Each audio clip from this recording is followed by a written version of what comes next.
MCB की नाकामी और शिकस्त की असल वजह। एमसीबी की नाकामी और शिकस्त की असल वजह। एमसीबी बैंक जब भी कोई इदारे में काम करता है तो उसकी खसूसियात होती हैं। हर इदारे की ज़ाहिर एक मरकज़ी किरदार होता है। यकीनन एमसीबी की लेजिमेसी कहें, एमसीबी के वर्कर्स की विल पावर कहें, मैनेजमेंट की एफिशिएंसी कहें, वो उतार चढ़ाव हर इदारे, हर ऑर्गेनाइजेशन, हर बैंक में उरूज और जवाल नशेबर फराज आता है।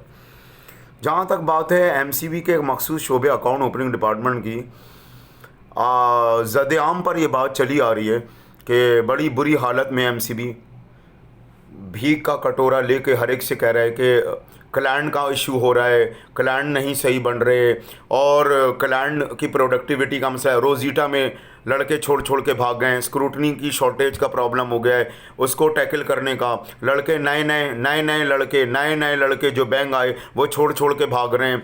खुदा के लिए मीज़ान से तुम आ जाओ, खुदा के लिए यूबीएल से तुम आ जाओ, खुदा का वास्ता इस जनाजे में आखिरी कील ताबूत में ठोकने से बचा लो, हमें बचा लो, हमें बचा लो, दरियाए नील में डूबने से, नहर फ़ुरात में डूबने से हमें बचा लो। बात क्या है कि एमसीबी अकाउंट ओपनिंग डिपार्टमेंट अपनी हालत का खुद ज़िम्मेदार है।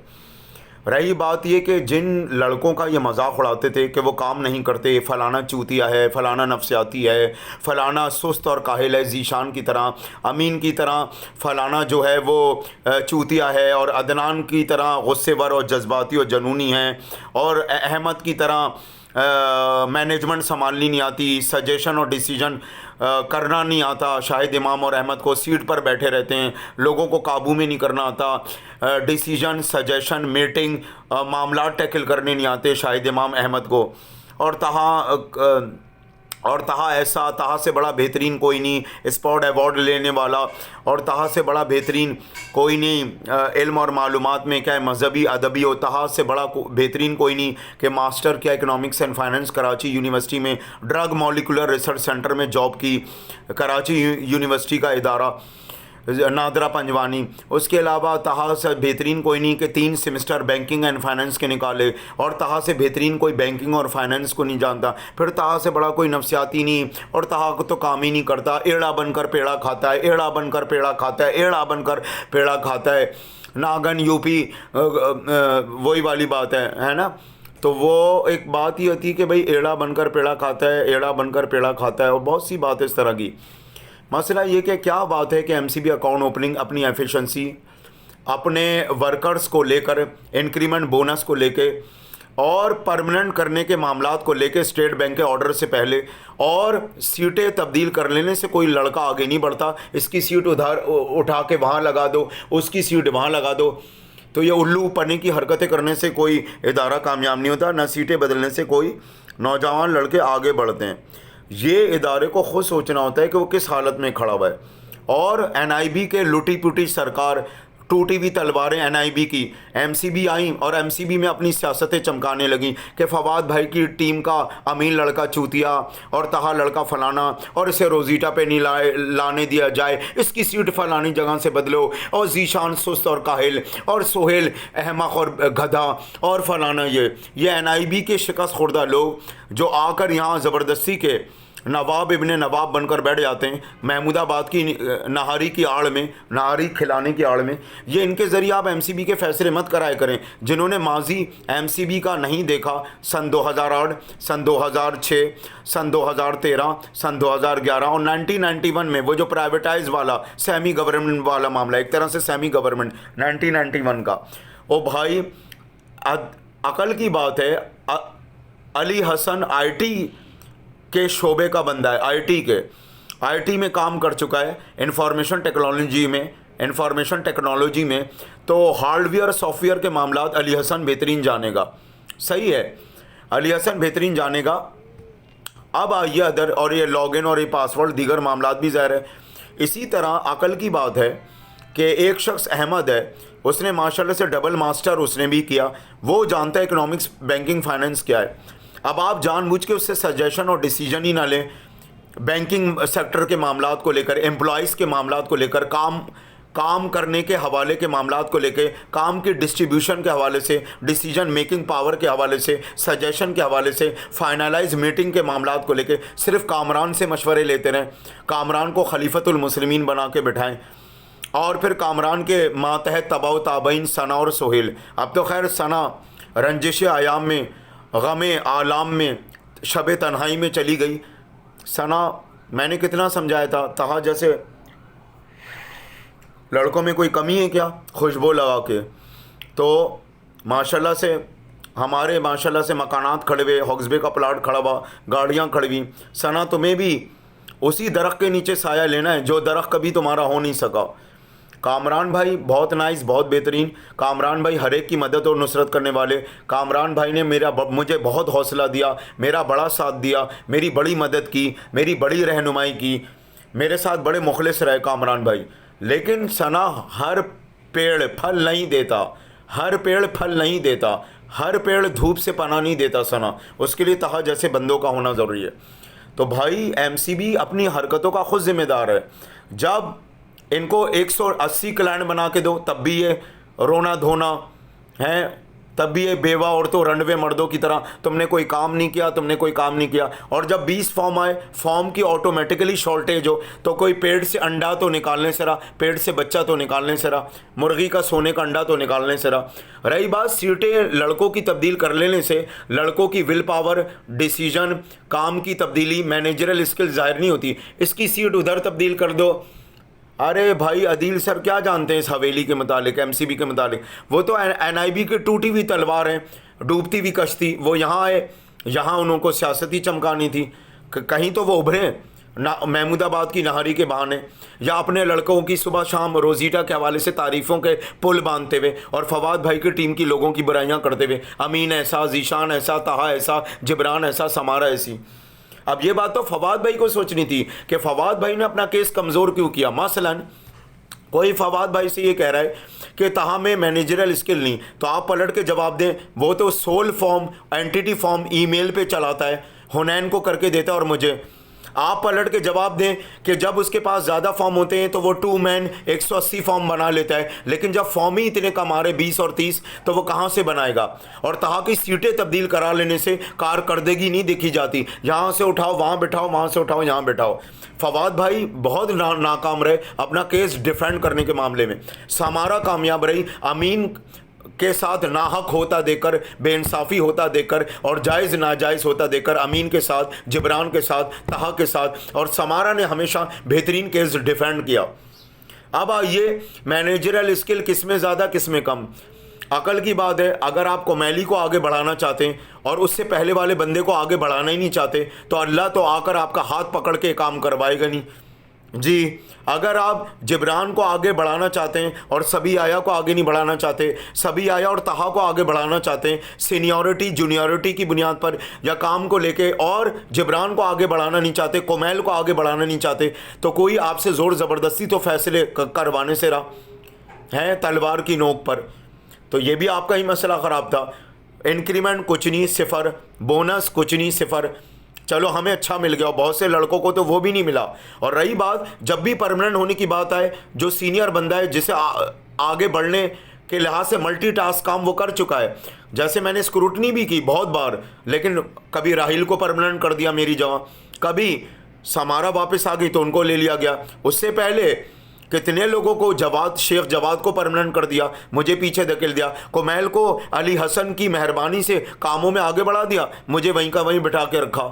इसमें मैं कोमैल और अली हसन को जिम्मेदार नहीं ठहरा रहा, मैनेजमेंट के डिसीजन मेकिंग को काली ज़र मार रहा हूँ। ये बदनामी, ये रसवाई, ये भीख का कटोरा, ये मिन्नतें समाजतें करना। कुछ अर्से पहले मुझे हुनैन भी मिला, तहा वापस आ जाओ। मैंने कहा मैं काहे के लिए आऊँ, मैं तो फपून लगी रोटी खा रहा था एमसीबी में, अब तो मैं शिरमाल और ताफ्तान खा रहा हूँ। कंपनी में बेहतरीन जॉब, 41,000 तनख्वाह, गहवारा अदब, वकील मनाजरा, फ़ुक़ाए मुक़द्दिसीन मसालिक महजबीन के हैसियत से, शायरी अदब के लिहाज से और बड़ी बड़ी खिताबतों के हिसाब से, असल मनहज पे और दूसरे शोबाजात में फ़न खिताबत, फसाहत व बलागत के हवाले से मेरा तो सिक्का और तलवार चमक गया। एमसीबी बैंक उस वक्त क्या कर रही थी, बेहोश थी कि तहा को किस तरह आगे बढ़ाना है, तहा को कब परमानेंट करना है। और इंक्रीमेंट बोनस के मामले में एमसीबी को क्या हुआ था, और जब पुराने लड़के सभी आया, चाहे इमरान अब्बासी हो कि चाहे सभी आया हो, बेहतरीन तरीके से मेहनत करके, विल पावर दिखा के, अनथक मेहनत करके, कुमैल अब्बास जाफरी, फैज़ान अब्बास जाफरी, खुद यहाँ तक कि अली हसन बेहतरीन तरीके से मल्टीटास्क इंटेलेक्चुअल काम करके आपको दे रहे थे, तो आपको मौत आई थी। तो ज़ाहिर है आधे से ज़्यादा लड़के यूबीएल छोड़कर तो बैंक जाएंगे आपका, जब उन्हें कोई अपना स्कोप नज़र नहीं आएगा, जब कामों के लिहाज से उनको अपनी डिसीजन मेकिंग, सजेशन और पावर और मीटिंग में उनको अपना शामिल हाल कामरान से हट के नज़र नहीं आएगा, जब तहा को, सोहेल को, जीशान को, जिब्रान को, अदनान को, अमीन को जानबूझकर आप खिलौना बनाने की कोशिश करेंगे, जानबूझकर, और उसमें भी आप नाकाम हो जाएंगे, किसी को तफरी और तमाशा बनाने की कोशिश करेंगे, तो फिर कहाँ जाएंगे आप। तो बहरहाल खैर, मैंने तो खुलूस से मोहब्बत दिखाई, मैं तो मिठाइयाँ लेकर भी आया, सबसे मैंने मुलाकातें की, हालांकि जो चढ़ने वाले थे वो चढ़ते रहे। ठीक है, फवाद भाई ने कहा था सेटलमेंट जाके लो, उनकी मेहरबानी, उनका खुलूस, मैंने वो भी जाके ली। फवाद भाई ने मेरे साथ बहुत ताउन किया, बहुत सर पे शफकत भरा हाथ रखा। तो भाई, तो वहाँ से उन्होंने इरफानुल्लाह बॉस को कॉल की, उन्होंने फ़ौरन को फ़ोन काट दिया, मुझे बुरा ही नहीं लगा, उन्होंने एडवर्ड सर को कॉल मिला दी। बाद में एचआर वाले कहने गए तुम्हारे बॉस इस किस्म के हैं कि हमारा फ़ोन काट दिया जब हम तुम्हारा कन्फर्मेशन करने जा रहे हैं। मैंने कहा वो तो इस किस्म के भी हैं कि मैं तो मिठाइयाँ लेकर आया, सबसे मिलने आया, खुदा हाफिज़ कहना आया। और ये बात फवाद भाई की कहना कि था बगैर बताए बैंक छोड़ के चल गया, बिल्कुल गलत है। मैंने 9:20 से 9:25 तक हुनैन को कॉलें की, फवाद भाई को पीर को कॉलें की कि आज से मैं बैंक नहीं आ रहा, उन्होंने कॉल ही अटेंड नहीं की। चलो थोड़ा बहुत रास्ते में होंगे तो 9:45 तक मैंने कॉलें की, दोनों ने अटेंड नहीं की, ना हुनैन ना फवाद भाई ने। फिर रेजिग्नेशन 11 बजे दोपहर को अब्बू ने टीसीएस के तहत भिजवाया। अब रेजिग्नेशन दोपहर 3 बजे आने के बजाय अगले दिन मंगल को गया, अगले दिन मंगल को पहुंचा, तो इसमें मेरे घर का क्या कसूर। अब रही बात कि तहा बगैर बताया गया तो रेजिग्नेशन लेटर कैसे पहुँच गया बैंक में, बगैर बताया गया तो हुनैन और फवाद भाई को बार बार कॉलें क्यों मिला रहा था कि मैं आज से नहीं आऊँगा, लेकिन वो कॉल नहीं अटेंड कर रहे थे। अगर तहा लौंडेबाज था तो फिर बाकी सब भी हंसी मजाक करते थे, बेहुदा के लिए बाकी भी भेजते थे, तफरीबाजी और जिस्म को बाकी भी टच करते थे एक दूसरे के। अगर तहा की बीवी भाग गई हम बिस्तरी ना करने की वजह से, तो तहा की बीवी टिक कर 1 साल भी ना रही, और मैं तो हम बिस्तरी भी उससे करता था, उससे रहना ही नहीं था, हंगामे मचा के भागना था। तो एमसीबी मेरी बीवी का वकील क्यों बन रहा है, मेरी बीवी का हमदर्द क्यों बन रहा है, बजाय मुझसे तहकीक और तस्दीक करने के। अब उसने डायरी से सफ़े फाड़ लिए जिसमें एमसीबी के एम्प्लॉयज़ के नंबर मौजूद थे, और वहाँ उल्टी सीधी बकवासात की। तो आपको मेरी बीवी पे ज़्यादा यकीन है मेरे बजाय। 5.5 साल का अरसा मैंने आपके साथ गुजारा या मेरी बीवी ने आपके साथ गुजारा, इतना ही मेरी बीवी अजीज़ थी आपको, तो मैं तलाक दे देता, आप शादी कर लेते, गोद भराई कर लेते अपनी। अब आइए अगली बात, तहा सांबा बैंक क्यों नहीं किया। भाई हुनैन ने मेरे इंटरव्यू करवाए, लेकिन बात क्या ठहरी, मैं एमसीबी की बर्बादी को ही बयान कर रहा हूँ कि भाई एमसीबी ने कभी भी अपने एम्प्लॉयज़ को समझने की कोशिश ही नहीं की। रात देर तक बैठने को कहते थे, एमसीबी के एम्प्लॉयज़ देर तक बैठ जाते थे, मिलता क्या था, एक चाय की प्याली कभी कभी और एक ली मार्केट का समोसा, ये तो हालत थी। इंक्रीमेंट बोनस कुछ नहीं, बस सीटें तब्दील करवाते रहो, जो लड़के आपको पसंद नहीं, या जिन लड़कों को जानबूझ के आगे नहीं बढ़ाना, उनके बाद वाले जूनियर लड़कों को आगे बढ़ाना है, तो उन्हें ताने तशनी करते रहो, तमाशा बनाते रहो, कमजोरियां पकड़ के कह लगाते रहो। अब आप देखें कितनी बर्बादी की हालत में अकाउंट ओपनिंग डिपार्टमेंट बैठा है कि भीख मांग रहे, कभी यूबीएल के लड़कों से, कभी मीज़ान के लड़कों से। 2 दफ़ा हुनैन की भी मेरे से मुलाकात हुई, मैंने कहा हुनैन वैसे तो तुम पीछे पड़े रहते थे, जब मैं एमसीबी बैंक में था तुम्हारे घर आना है, तुम्हारे घर चक्कर लगाना है, ये वाली बात नहीं थी। और अब जब मैं तुमसे कहता हूँ आओ मेरे घर आओ, मुझसे मोबाइल पे भी कांटेक्ट रखो, तो तुमने एक दफ़ा कांटेक्ट करना गवारा नहीं किया। यूबीएल के लड़कों की मेहरबानी, खुलूस, मोहब्बत कि उन्होंने मुझे पिकनिक पार्टी, तिक्का पार्टी हर जगह बुलाया, ख़ास मौक़ों पे ज़ियारत मुक़द्दसात के हवाले से अंदरून सिंध। सलाम यूबीएल पे, एहसास और मोहब्बत पे, अली हसन की और फैज़ान अब्बास जाफरी की, सभी आया, एक बेहतरीन बंदा। इमरान अब्बासी भी बहुत अच्छा लड़का है, लेकिन वो अपने आप को समझता नहीं है, जज्बाती बहुत है। भाई मैं उर्दू स्पीकिंग पे भी यूट्यूब पे क्लिप चला दूंगा एमकेएम की गलत हरकतों पे या वसीम अख्तर के गालिबन बयानात पे, लेकिन वो समझता ही नहीं, उल्टी सीधी हरकतें करना, कभी यूबीएल से कॉलें करके बदतमीज़ियाँ करना, फ़ोन काट देना, कभी ये कहना कि तुमने फ़लाना क्लिप क्यों भेजा, जैसे ख़ुद बहुत ये तकवेदार अबाया और पर्दा और जर्दा और कोड स्काफ वाली औरत हैं, खुद कितनी बेहुदा फिल्में देखते थे, हंसी मजाक करते थे नंग धड़ंग की, इमरान अब्बासी। फिर वो एक सिंधु देश पे मैंने क्लिप क्या चला है, अरे भाई कोई सिंधियों को थोड़ी बुरा भला कहा, ना पीपल्स पार्टी को। और एमकेएम में भी बाज़ लोग गलत होते हैं, उर्दू स्पीकिंग में भी बाज़ लोग घटिया होते हैं, तो वो एक बिले के बैठ गए वही बदतमीजियाँ करने के लिए, कॉलें करने के लिए परेशान करना। ओ भाई बंद कर दो ऑपरेशनल ग्रुप में। ओ ऑपरेशनल ग्रुप बेचता ही क्या है, मेरे पास तो हज़ारों ग्रुप हैं, इतने बड़े बड़े शोभा जहाज से मैं ताल्लुक़ रखता हूँ, हज़ारों ग्रुप हैं। ये ऑपरेशनल ग्रुप पे आता ही कौन था, ना अली हसन कोई क्लिप डालता था, ना कोई मैसेज, कोई क्लिप, कोई वीडियो, फैज़ान ना सभी आया, ना कोमैल अब्बास जाफरी। तो ऑपरेशनल ग्रुप किस खाते की पैदावार था? वो अदील सर कभी बकरे की ज़बान निकाल के, कभी उल्टे सीधे चूतिया बने के मैसेज भेज के, या फिर वो अदनान के पढ़े लिखे मैसेजेस आते थे या तौसीफ़ के। तो ऑपरेशनल ग्रुप में भाई मुझे क्या ब्लॉक करोगे इमरान अब्बासी? ऑपरेशनल ग्रुप में तो कोई ना क्लिप डालता था, अरसलान ना अली हसन ना कोमैल, ना कोई वीडियो ना कोई मैसेज। उस ग्रुप पे तो मैं भी बहुत कम ही क्लिप डालता था, मेरे पास तो हज़ारों ग्रुप, हज़ारों लश्कर, हज़ारों महफिलें, चूतियाँ। अब आइए आप कि एमसीबी बैंक की बर्बादी इस वजह से हुई। सज्जाद हैदर उस ज़माने में जब बेहतरीन एफिशिएंसी दिखा रहा था तब इन्हें राज नहीं आया। अब आइए एक और बात के, तहा सांबा बैंक क्यों नहीं गया? सांबा बैंक, भाई सांबा बैंक में कैसे जाता? अजीब मसला ये था, जब मैं उन्हें इंटरव्यू देने गया उन्होंने कहा 1 महीने का ड्यूरेशन देकर आप आएगा हमारे बैंक। मैं राज़ी हो गया। अब अजीब हरकतें करें, वहाँ से कॉल करें, तहा से को ईमेल के थ्रू डॉक्यूमेंट भेजे। मैंने कहा इस वक्त तो ईमेल पे नहीं रखे हुए, फिजिकल लेकर आ जाता हूँ। फिर कह रहे हाँ उससे को फिजिकल लेकर आ जाए। अब जब मैं फिजिकल लेकर आया, जो जो उन्होंने रिक्वायरमेंट ईमेल पे भेजी हुनैन को, तो अकल की बात है जब मैं वो लेके पहुंचा, अब कह रहे हैं इसमें 3-4 चीज़ें कम है। मैंने कहा तो आप रिक्वायरमेंट में हुनैन को ईमेल करते हुए उमैर सिद्दीकी और एचआर वाले पहले ही बता देते। फिर मैं दोबारा दौड़ा बहाने करके, ज़ाहिर है सांबा के चक्कर में। फिर उन्होंने क्या हरकत की, अब जब मैं लेके उनके पास पहुंचा डॉक्यूमेंट फिजिकल, तो आप कह रहे हैं कि वर्किंग एक्सपीरियंस लेकर आओ। पीछे पड़ गए। अरे वर्किंग एक्सपीरियंस तो 1-1.5 महीने बाद मिलता है। फिर मैं आ गया वापस, फिर दोबारा कह रहे हैं सॉफ्ट कॉपी भेजो। फिर 2 दिन बाद तमाशा बना दिया। फिर उसके बाद मैं गया सॉफ्ट कॉपियाँ लेकर, यानी कि ईमेल के थ्रू, अटैचमेंट के थ्रू। फिर पागलपनी की हरकत। अब जब 1 महीना गुजरने वाला है, यानी कि तकरीबन शुरुआत हो गई, रेजिग्नेशन भी मैंने बैंक को दे दिया। अब वहाँ से कह रहे कि हैं तुम्हें तो 2 दिन में आना है। मैंने कहा है, इंटरव्यू देते हुए तो मैंने आपसे कहा था 1 महीने का ड्यूरेशन, खुद आपके सामने मैंने बात की, तब तो आप राजी थे। अब आप कह रहे 2-3 दिन में उठकर आ जाओ। मेरा एमसीबी थोड़ी इजाज़त देगा 2-3 दिन में, कौन उठकर आता है सांबा बैंक? भाई जब 1 महीने का ड्यूरेशन दिया, लेटर दिया है, एचआर लेटर चला गया। फिर उनका पागलपन सांबा वालों का, उमैर सिद्दीकी की भी मिसगाइडेंस।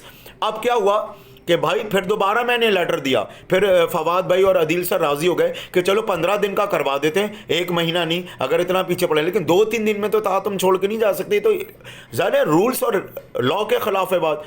फिर क्या हुआ, अब अच्छा खासा 15 दिन का हो गया रेजिग्नेशन। अब मैं बैठकर काम कर रहा हूँ, 7 दिन बाद उनके बॉस का मैसेज आ गया, आपको तो फ़ौरन आना है, आपको तो यूँ आना है। मैंने कहा जब मैंने आपको इंटरव्यू दिए थे तब आपको ये बात नहीं याद आई? और एचआर भी मुझे परेशान करता रहता है।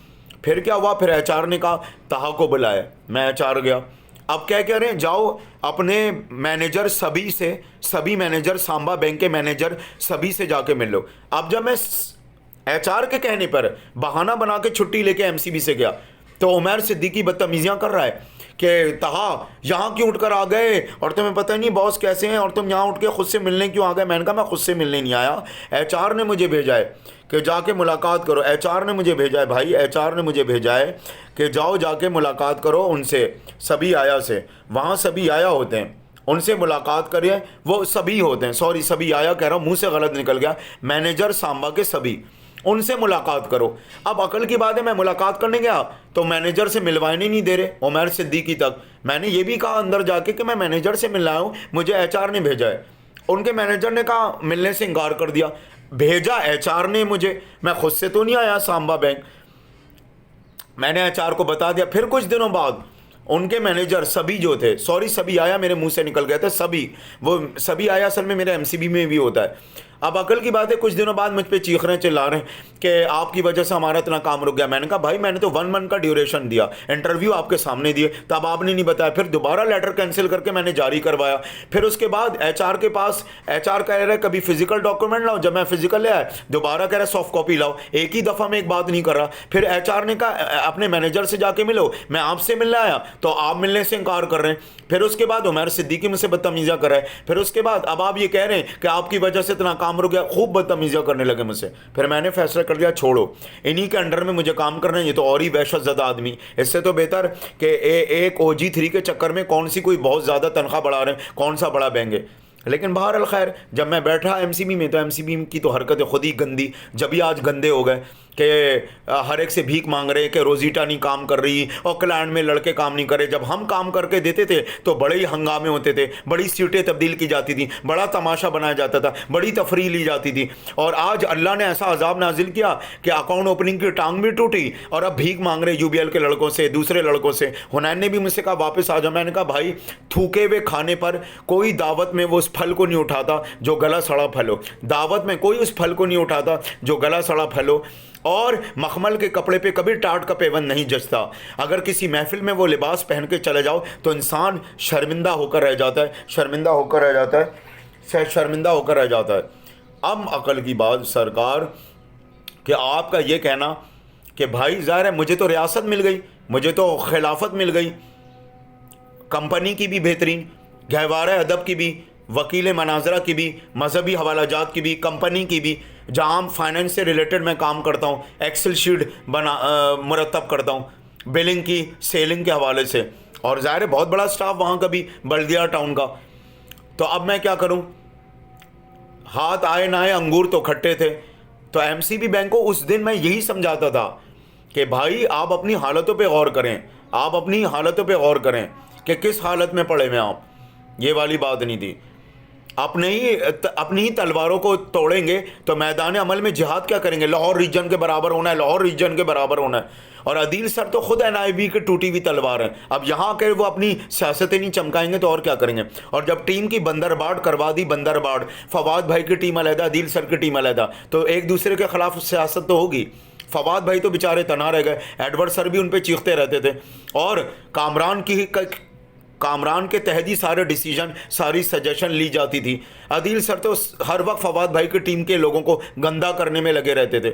समारा ही सबकी वकालत करती थी, नाहक होता देख के समारा ही बोलती थी, बेइंसाफ़ी होता देख के समारा ही डिफेंस में खड़ी होती थी। जी मेरे जिब्रान अमीन के। तो ये हालत MCB अपनी खुद हालतों को पहुँचा। जी आज जो ये मरसिया गोई और नहा खानी MCB अपनी हालत पे कर रहा है। मैं अंबिया और मुरसलीन और शहजादियों सैदानियों की बात नहीं कर रहा, आइमा मासूमीन ताहिरीन की और उनके रुफ़क़ा और सहाबा की मैं बात कर रहा हूँ। ये नौहा खानी मरसिया गोई आज जो ये लेके बैठे हैं रोना, ये सोयम की चादर, ये अपना जनाजा MCB, तो और अदील सर से फैसले लें। वो तो यही करेंगे, अपने लड़कों की नाजायज़ हिमायतें करेंगे, इंटरव्यू के बहाने छोड़ छोड़ के बैंक जा रहे हैं, जब मर्जी आया चुपके से PC बंद किया चले गए। और फवाद भाई की टीम पे अमीन पे चीखेंगे, अमीन के ऊपर गलबा दिखाएंगे, और जिब्रान और तहा और जीशान, वो तो यही करेंगे। भाई कौन कहता है कि तहा बुरा आदमी है। तहा को तो माशरे से गंदगी साफ़ करने का शौक़ है। अब आइए एक और मामला, वो बैतुल खला का मामला लेके बैठ जाते मेरे भाई। मैं इरफानुल्लाह बौसी के पास गया था, मैंने कहा था मेरी तबीयत बहुत बिगड़ रही है, मुझे जो है वो ज़ाहिर है, एक तो मैंने माइटी का टैबलेट खाई थी, कुछ मेरे घर में भी वो मेरी होने वाली बीवी ने जो शोर शराबे मचा के रखे थे, धमकियाँ, एक तो दूसरी बात बैंक आओ तो बैंक और जलील हरकतें करने पर उतरा रहता था। तो भाई मेरी तबीयत नासासी, मैं गया, मैं तो वॉशरूम भी गया, मैं तो नीचे ही जाने वाला था कि फैज़ान आके यहाँ शोर शराबा गुल मचाए। भाई माइटे का टैबलेट मैंने खाई थी, माइटे का टैबलेट डाइजेशन को भी ख़राब करती है और मुझे खून की ब्लीडिंग भी हो गई थी जी, और बैतुल खला खुशबू खशखशिया के मामला भी हो गए थे। रही बात इसकी हुनैन और अली हसन से मैं एक दरख्वास्त करता हूँ, जब अहमद का बलगम या नाक निकली फवाद भाई के लिबास पे तब तो कोई नहीं बोला। जब तनवीर साहब के वो जो इस्माइल को लेके मामलात हुए तब तो कोई नहीं बोला। जब फवाद भाई की तबीयत बिगड़ी और वो अचानक भागे दौड़े और फिर जीन्स की पैंट तब्दील करके आ गए तब तो कोई नहीं बोला। जब वॉशरूम में एक गलाजत चिपकी रह गई WC पर और वो उसकी स्क्रीन और वीडियो अदील सर ने बुलाई तब तो कोई नहीं बोला। और रही बात, मैं तो PC लॉक के बगैर भी नीचे चला जाता डायरेक्ट, लेकिन फैज़ान ने आके जानबूझ के अदील सर कामरान हरे के आगे शोर मचा दिया। दूसरी बार मैंने इरफानुल्लाह बॉस को बताया मैं नहीं बैठ सकता, मेरी हालत बहुत बुरी हो रही है, लेकिन उनकी तो आदत है कि घर में किसी का जनाजा भी उठे तो तुम्हें बैंक का काम करना है, भले मैयत बैंक की तैयार हो जाए। ये वाली बात थी, इसमें बुरी मानने की क्या बात है। आज मैं लोहे की अंडरवियर पहनता हूँ, आज इतनी खुशबू आती कि फूल गोभी में इतना फूल गोभी वजनी नहीं होती। और फूल गोभी इतनी जो है ना मीठे मीठे संतरों की तरह नहीं चमकती जितने मेरे कूल है। और माशाल्लाह से उसमें भी फ्रांस और पेरिस की रोज़ परफ्यूम लगा के इतनी तेज़ खुशबू आती कि रेसलर के पास से भी ना है। तो भाई अक्लमंद के लिए इशारे काफ़ी। और ये एमसीबी के लड़के के, अगर कोई एमसीबी के लड़के को कमज़ोर कर रही है एमसीबी की सियासत, तो आप उस लड़के को हौसला दें। जब आप कमज़ोर पड़ लो तो दूसरा लड़का आपको हौसला दे। जब आपके खिलाफ नाजायज़ हंगामे मच लो तो आप उस लड़के का साथ दें। ये एमसीबी के लड़कों को खुद होश होना चाहिए था, लेकिन एमसीबी के लड़के एक दूसरे की काट छाट में लगे रहते थे, बस अपनी बड़ाइयाँ अपनी शेखी खोरियाँ। तो आज एमसीबी इस वजह से बर्बाद हुआ, तबाह हुआ कि ना इंक्रीमेंट बोनस, बस सीटें तब्दील कराते रहो। और अक्सर पुराने लड़कों को काम में आगे ना बढ़ाओ, नए लड़कों को किसी ना किसी के टट्टे चाटने पे आगे बढ़ा दो। और ना परमानेंट करो बहुत से एम्प्लॉयज़ को जल्दी। और बस वो एक अदील सर, वो टूटी हुई एनआईबी की तलवार, अदील सर एनआईबी के लोग जो खुद एक नाकाम ज़माना लोग हैं, उनसे आप मशवरे ले रहे हैं, उनसे भरमबाजियाँ करवा रहे हैं। मैं ये नहीं कहता अदील सर बहुत बुरे हैं, अदील सर ने नमाजों का क़याम किया, अदील सर की वजह से भी स्पॉट अवार्ड वगैरह मिले, सैलरी पैकेज के हवाले से अदील सर ने भी जोर दिया, हंसी मजाक अदील सर ने भी किया, समोसे चाय अदील सर ने भी खिलाई। मैं हर बात में उन्हें गलत नहीं कह रहा, लेकिन जाहिर है जब आप उन पर हर बात, और फिर वो एक और मसला कि रोजीटा तहा की इसलिए ब्लॉक की कि वो दूसरों की बकड़ में फॉर्म डाल देता था। अदील सर किसे बेवकूफ़ बना रहे हैं। 2 महीने तक मैंने रोजीटा यूज़ की, बकड़ पूरी खाली करके जाता था और 80-90 फॉर्म बना के, और इल्ज़ाम मेरे ऊपर कि रोज़ बकड़ में तहा फॉर्म डलवा देते हैं, जबकि इसकी रोजीटा को चलाने का असल चार्ज फवाद भाई और फवाद भाई के पास, एडवर्ड सर और अदील सर के पास था कि वो जब चाहें किसी की बकड़ में फॉर्म डाल सकते हैं। शुरू में लड़कों ने शफलिंग की थी, लेकिन वो तो तमाम लड़कों ने की थी, उसमें मैं बीच में कहाँ से आ गया। मैं तो 80-90 फॉर्म अलग बना रहा हूँ जिसमें 2 मैन के भी शामिल हैं, और रोजीटा अलग करके जा रहा हूँ, और उस पर मुझ पर यह घटिया इल्ज़ाम। अल्लाह का शुक्र आज तो मैं कामयाब हूँ। हज़ारों कराची यूनिवर्सिटी के लड़के, तिक्का पार्टी, कोचिंग सेंटर के लड़के, बड़ी बड़ी महफिलें, मजहबी अदबी उलमा शोरा की महफिलें, और यूबीएल के लड़कों के एहसानात, मेहरबानी और उनकी बगलगिरियाँ और गले मिलना। तो आओ मेरी कंपनी की रियासत, ओ मेरी अदबी रियासत, ओ तड़ पे पैना चौधरी सबने वेखना, ओ पेट में खाना किसने वेखना चौधरी।